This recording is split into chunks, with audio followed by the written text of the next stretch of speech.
Today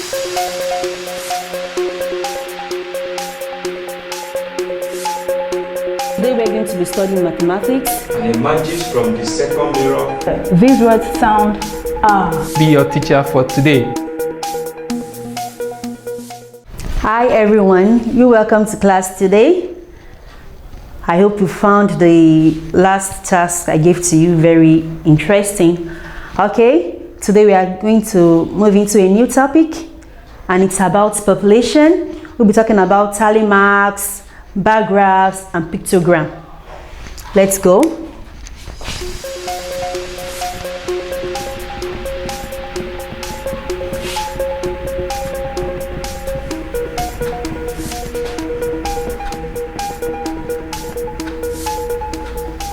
For tally marks, we use strokes to represent data.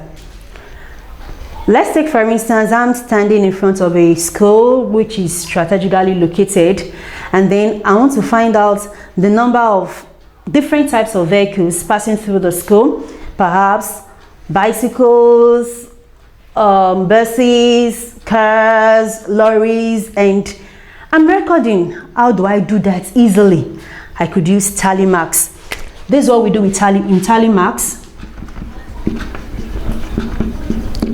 We represent data with strokes, slant strokes, this way. For instance, I want to represent 3. 3 becomes 1, 2, 3. I want to represent 5. 1, 2, 3, 4, and a dash across. 5. This is 5. Now 7 will be 1, 2, 3, 4, 5, 6, 7. So it will be easy for me to record each type of vehicle that passes. Now let's take an example. Like I said, I stood in front of a school and then I recorded the number of buses passing by, cars, motorcycle, and lorry, and I have this. So after doing the tally marks, when a bus passes, I put a stroke. A motorcycle passes, a stroke. A lorry passes, a stroke. So that way it will be easy for me. So I now come over here to get the frequency. The frequency, let's count. This is 5, 6, 7. So I have 7, 1, 2, 3, 4, 4. This 5 plus 5, 10, 11. And 1, 2, 3, 3. So this is the number of different types of vehicles that pass through the school that day. Now, from this, I could construct a pictogram. In pictogram, I'm representing objects or items with pictures. I'm using pictures to represent objects. So let's take this particular question and represent it with a pictogram. Now I want to use circles as my picture. I'm using circles, and each circle represents two. Each circle represents 2.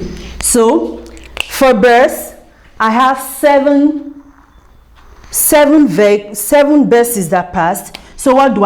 I come here and 7.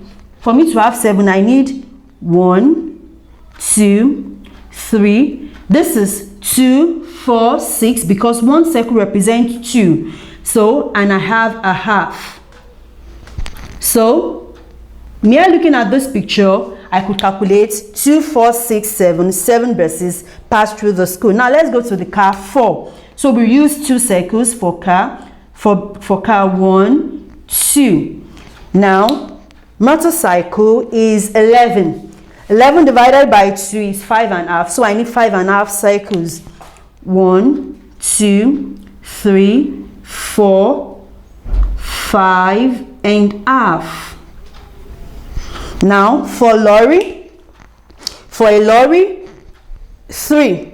I need 1.5 circles, 1.5. So I've succeeded in representing this data on a pictogram.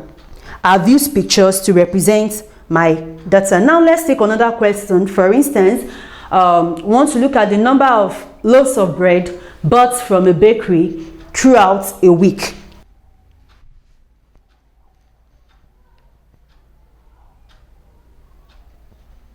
Still on pictogram, I have this question. I have number of loaves of bread brought from a bakery. This is the key. One rectangle represents 10 loaves of bread. One rectangle represents 10 loaves of bread. So from this picture, I'm asked some questions. I could do the frequency, find out the total number of loaves of bread brought. So all I need to do is come here and have frequency. Okay. Now, on Sunday, since one rectangle represents 10 loaves of bread, on Sunday I have 1, 2, 3 times 10, 30 loaves. On Monday, 1, 2, 3, 4 times 10, 40 loaves. On Tuesday, 1, 2, 3, 4, 5, 6 times 10, 60 loaves.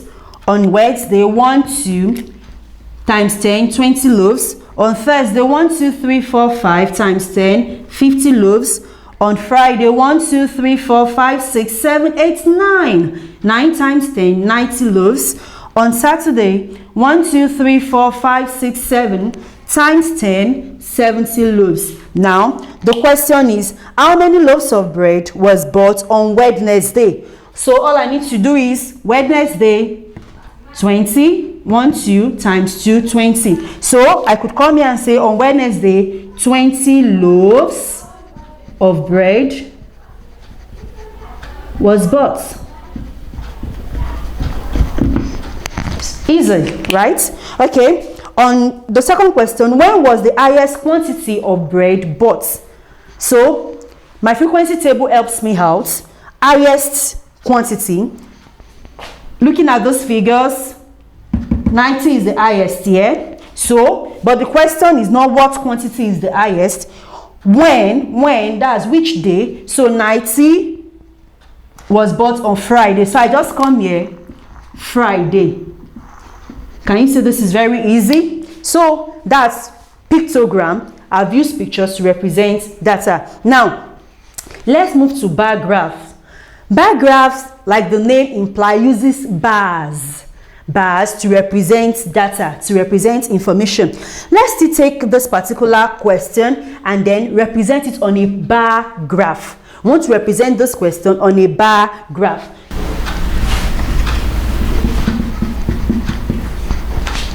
Remember, we are representing information, representing data on a bar graph. So we have the days of the week.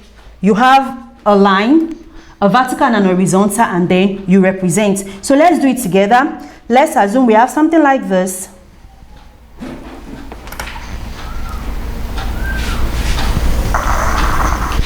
Okay, we have 7 days in the week there.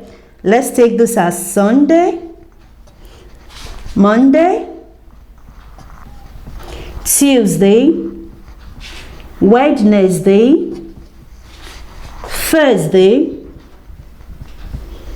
Friday, and Saturday. Now, this point becomes 0, where the vertical and the horizontal line means 0. So, since the key was 10, I could use 10. So, represents 10, 20, 30, 40, 50, 60, 70, 80, 90, and I could go on. Okay, so this is number of loaves of bread. Let's say loaves of bread bought. Then this day of the week. Okay, so from this same information, on Sunday 30 loaves of bread were bought. So we come here, Sunday, this 30. So here is my bar. On Monday 40 loaves of bread were bought. So here is 40, my bar. On Tuesday, 60. 60.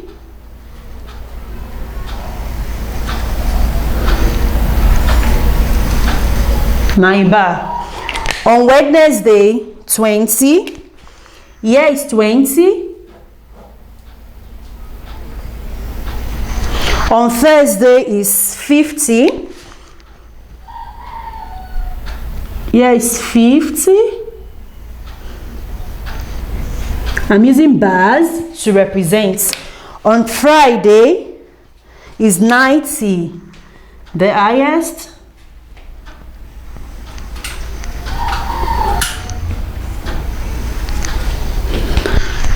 And on Saturday, 70.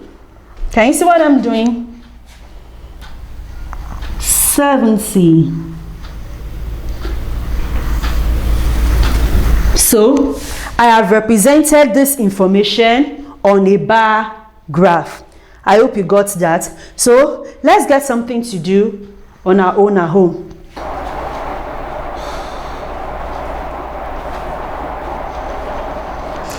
Here's something for you to try at home.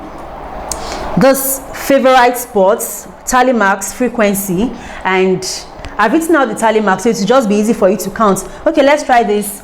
This 5, 10, 15. So I've helped you with the first one, 15, so you complete the other one. So the question says, complete the table above. That's the frequency table. Then represents the information above on a bar graph. Then number 3, you represent the same information above on a pictogram. Then 4, what is the favorite sport of most children from the given information?